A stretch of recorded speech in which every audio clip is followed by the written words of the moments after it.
Hello everyone, welcome to my YouTube channel play with CSAT. दोस्तों, आज के इस वीडियो में हम लोग रेशियो चैप्टर के कुछ कंसेप्ट को हम लोग समझेंगे।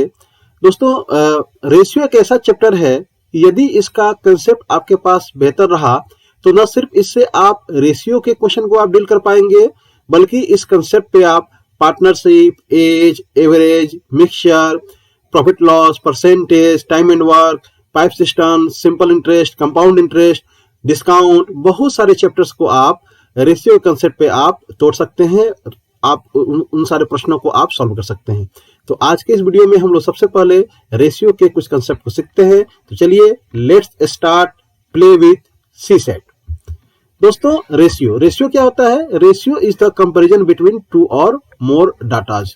दो या दो से अधिक आंकड़ों के बीच तुलनात्मक अध्ययन होता है। जैसे अगर दो डाटा है, यदि दो अगर व्यक्ति हैं ए और बी हैं और उनके बीच का यदि रेशियो दिया गया है 3:2, दैट्स मीन इसका मतलब यह है कि अगर ए 3 है तो बी क्या है? 2 है। रेशियो क्या होता है? रेशियो आपका न्यूनतम तुलनात्मक मूल्य देता है। तो ये अगर A/B = 3:2, दैट्स मीन ये आपका 3:2 हो सकता है, ये 30 होगा तो ये 20 होगा, ये आपका 300 होगा ए, तो बी क्या हो जाएगा? बी आपका 200 हो जाएगा।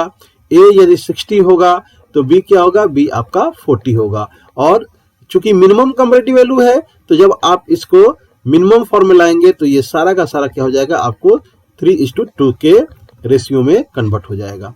ठीक है, तो इससे हम लोगों ने क्या सीखा? हम लोगों ने ये सीखा कि ये जो A/B = जो 3:2 था, वास्तव में क्या है? 3 और 2 के बीच कोई कॉमन वेरिएबल जो है वो छुपा हुआ है। इसका मतलब क्या है? इसको हम लोग 3x कर सकते हैं, इसको 2x कर सकते हैं। आप चाहे XYZ जो भी आपका मन करे आप इसको मान सकते हैं। ठीक है, तो रेशियो का ये जो कंसेप्ट है ये आपको अलग अलग चैप्टर में काम करेगा।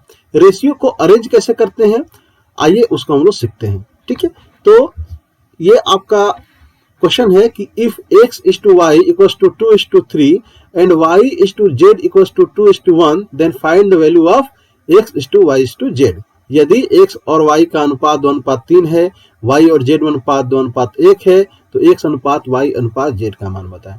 दोस्तों, रेशियो को अरेंज अगर यदि आपने करना बेहतर तरीके से सीख लिया तो आप बहुत सारे चैप्टर्स में इसका आप यूज करेंगे इस कंसेप्ट को, और आंसर आसानी से फाइंड आउट कर लेंगे। सबसे पहले हम लोग क्या करते हैं, जितने भी लोग हैं, कितने लोग हैं? 3 लोग हैं, x, y और z है। उनके लिए हम लोग एक क्या करते हैं, एक प्लेस देते हैं इन तीनों को कि आइए आप लोग यहाँ पे बैठ जाइए। तो x अनुपात y अनुपात z हो गया। अब x अनुपात y का मान क्या दिया गया है? x अनुपात y का मान दिया गया है आपको 2:3 दिया गया है। y अनुपात z का मान क्या दिया गया है? 2:1 दिया गया है। ठीक है, ये आपका वन लाइन पहला लाइन है जिसमें हमने x और y का अनुपातिक मान को हमने पुट किया, छोड़ दिया। फिर सेकंड लाइन में हमने क्या लिया? y और z के अनुपातिक मान को लिया, उसके बाद छोड़ दिया। अब देखिए ये जो पहला लाइन है, इसमें पहली पंक्ति में आपको ये जगह वैकेंट है z वाला, और दूसरी लाइन में x वाला जगह वैकेंट है। ठीक है, तो इस वैकेंट जगह को कैसे हम भरते हैं? तो उसका नियम क्या है कि जो नियरेस्ट प्लेस का जो डिजिट होता है उसको हम कॉपी और पेस्ट मारते हैं। कट पेस्ट नहीं, कॉपी और पेस्ट मारते हैं। तो यहाँ भी 3 हो जाएगा। कॉपी चूंकि मारेंगे तो यहाँ y के पास भी 3 रहेगा, कट मार देंगे तो यहाँ से हट जाएगा। ठीक है, तो y के लिए, z के लिए हमने क्या किया? 3 रख दिया। ऐसे ही x के लिए सेकंड लाइन में क्या करेंगे? 2 को कॉपी मारेंगे और यहाँ हम पेस्ट कर देंगे। अब क्या करेंगे? हम वर्टिकली ऊपर नीचे गुना कर देंगे। यह आपका x जो है वो एक पार्ट हो गया, एक ग्रुप में हो गया। y के जो भी आपके डाटाज हैं वो एक ग्रुप में हो गए। ऐसे ही z के डाटाज एक ग्रुप में हो गए। अब हम क्या करेंगे? गुणा कर देंगे। तो 2 2s are 4, ठीक है, 2 3s are 6 और 1 3s are 3। अब अगर यदि ये जो नंबर आया है 4:6:3, यदि किसी कॉमन नंबर से यदि डिविजिबल है तो इसको काट के क्या करेंगे?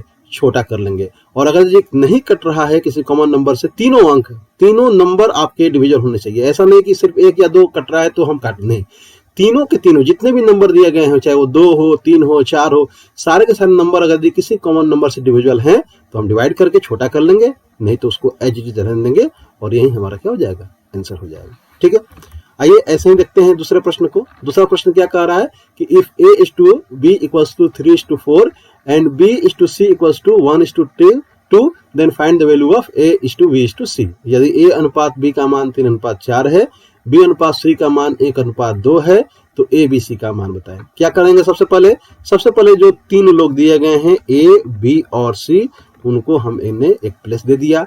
अब पहला जो डाटा है वो ए अनुपात बी का दिया गया है, तो हमने लिख दिया 3:4 लिख दिया, और सेकेंड 1:2 है, तो हमने लिख दिया 1:2।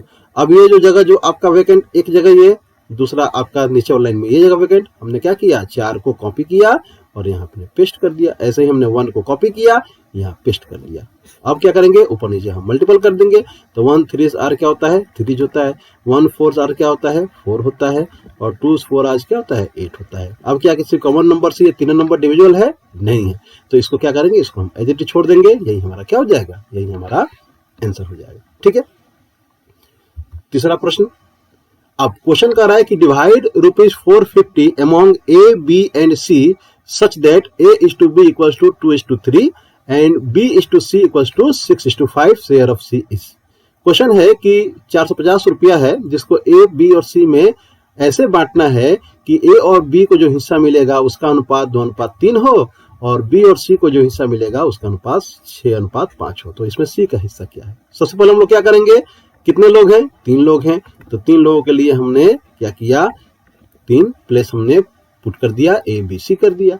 अब ए और बी का क्या दिया गया है? अनुपातिक मान दिया गया है आपको 2:3, तो हमने क्या किया? 2:3 को हमने फिल कर दिया। इस लाइन को छोड़ देंगे। नीचे वाली लाइन में बी अनुपात सी क्या दिया है? 6:5, तो हमने क्या किया? 6:5 लिख दिया। ठीक है, अब आपका ये जगह खाली था, ये जगह खाली था, हमने क्या किया? यहाँ पे जो 3 हो जाएगा, यहाँ पे 6 हो जाएगा, अभी हम लोगों ने सीखा। ठीक है, अब इसको क्या करेंगे? ऊपर नीचे गुणा करेंगे, तो ये हो जाएगा 12, ये हो जाएगा आपको 6 3 18 और 5 3 15। अब यदि किसी कॉमन नंबर से डिविजिबल है तो इसको हम क्या करेंगे? काट के छोटा कर लेंगे।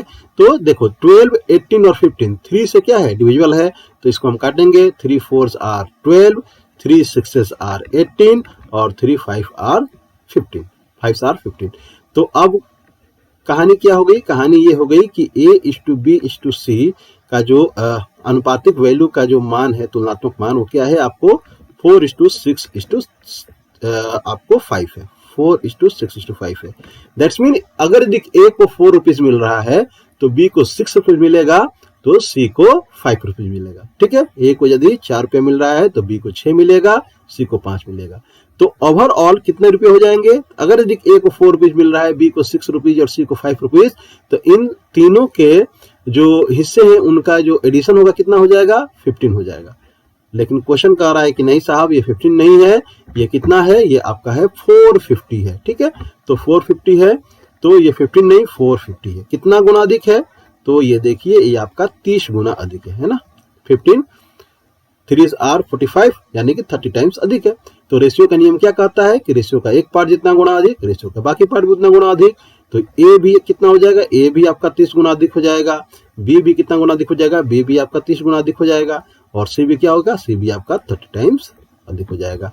तो ए की वैल्यू कितनी आ जाएगी? ए का हिस्सा आ जाएगा 120, बी का हिस्सा आ जाएगा 180 और सी का हिस्सा आ जाएगा 150। ठीक है, अब चूंकि सी का हिस्सा पूछा जा रहा है तो इसलिए हमारा आंसर क्या हो जाएगा? हमारा आंसर हो जाएगा 150।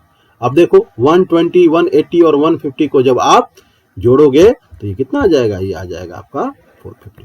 ठीक है, तो इस प्रकार आप बहुत आसानी से क्वेश्चन को आप सॉल्व कर सकते हो। ठीक है, अगले प्रश्न को देखते हैं। प्रश्न कह रहा है कि a certain sum of money is distributed to A and B is the ratio 2:5.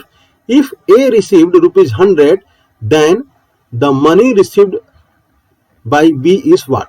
एक निश्चित राशि A और B को 2:5 के अनुपात में बांटी जाती है। यदि A को 100 रुपीज प्राप्त होता है तो B को कितना धन प्राप्त होगा? कितने लोग हैं? 2 लोग हैं, 2 लोग हैं, है ना। तो हमने क्या किया? सबसे पहले दोनों लोगों को हमने बैठा दिया। बैठ जाइए आप लोग, पैसा बंटवारा हो रहा है ना। तो ए अनुपात बी का जो है वो क्या दिया गया है? अनुपातिक मान 2:5, यानी कि यदि ए को यदि 2 रुपीज मिल रहा है तो बी को 5 रुपीज मिल रहा है। ठीक है, लेकिन क्वेश्चन कर रहा है कि नहीं, ए को 2 रुपीज नहीं मिला है, ए को कितना मिला है? ए को 100 रुपीज मिला है। कितना गुना अधिक है?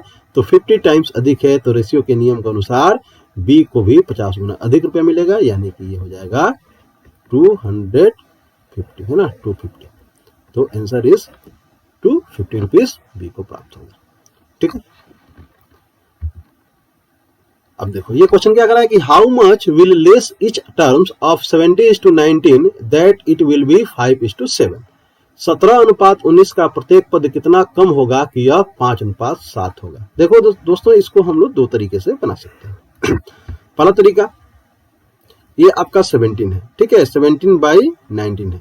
इन दोनों में से क्या हम माइनस करें कि ये 5:7 के बराबर हो जाए। तो हमने क्या किया, दोनों में से x को हमने माइनस कर लिया। आप कुछ ही मान सकते हैं, XYZ कुछ ही मान सकते हैं, ठीक है। तो 17 minus X upon 19 minus X equal to क्या है, 5/7।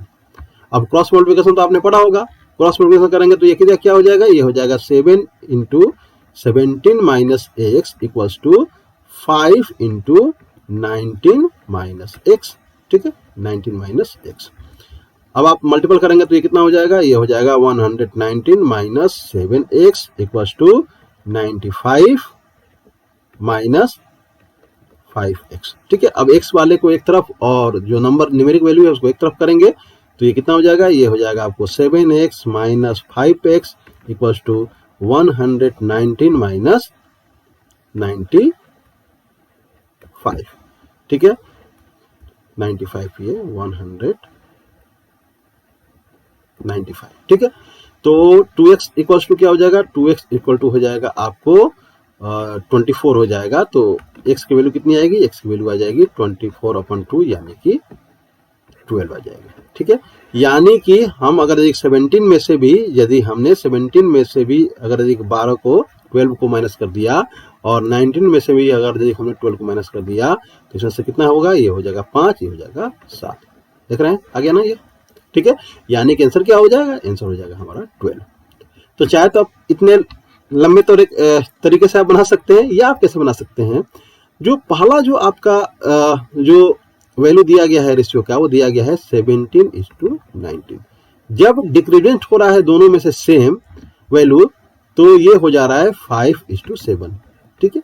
अब हम ये देखते हैं कि 17 यूनिट से 5 यूनिट कितना डिक्रीज हुआ, तो देखो ये 12 यूनिट डिक्रीज हुआ। ऐसे ही 19 से 7 कितना यूनिट डिक्रीज हुआ, तो ये हुआ भी, ये भी हुआ 12 यूनिट, ठीक है।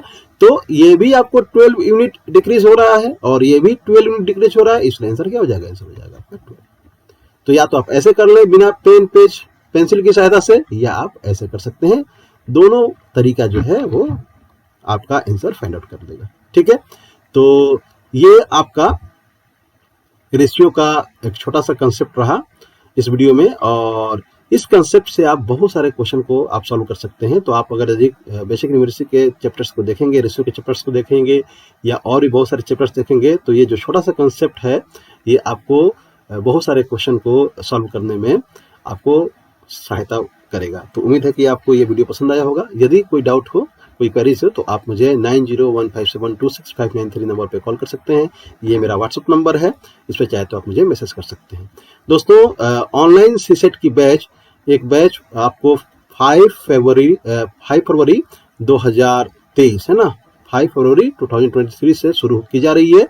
6 PM पे ये क्लासेस आपकी होंगी, और ये क्लासेस आपकी गूगल मीट के माध्यम से होंगी। तो जिन्हें भी ये लगता है कि सीसेट सीसेट में मैथमेटिक्स रीजनिंग वाले पोर्शन में मेरी सहायता की उनको आवश्यकता है, तो आप निस्संदेह निसंकोच आप 9015726593 पे आप मैसेज करें। मैं इससे क्या करूंगा कि आपको उन क्लासेस के लिए फ्री रजिस्ट्रेशन जो है उसमें आपको मैं रजिस्टर कर लूंगा, और आपका जो नंबर होगा उस पर गूगल मीट का लिंक आपको चला जाएगा। तो उम्मीद है कि आपको आज का वीडियो पसंद आया होगा। अगर यदि आपको ये वीडियो पसंद आया है तो इसे लाइक करें, शेयर करें और सब्सक्राइब करें, ताकि हमारे आने वाले वीडियो का नोटिफिकेशन आपको मिलता रहे। बहुत बहुत धन्यवाद, नमस्कार।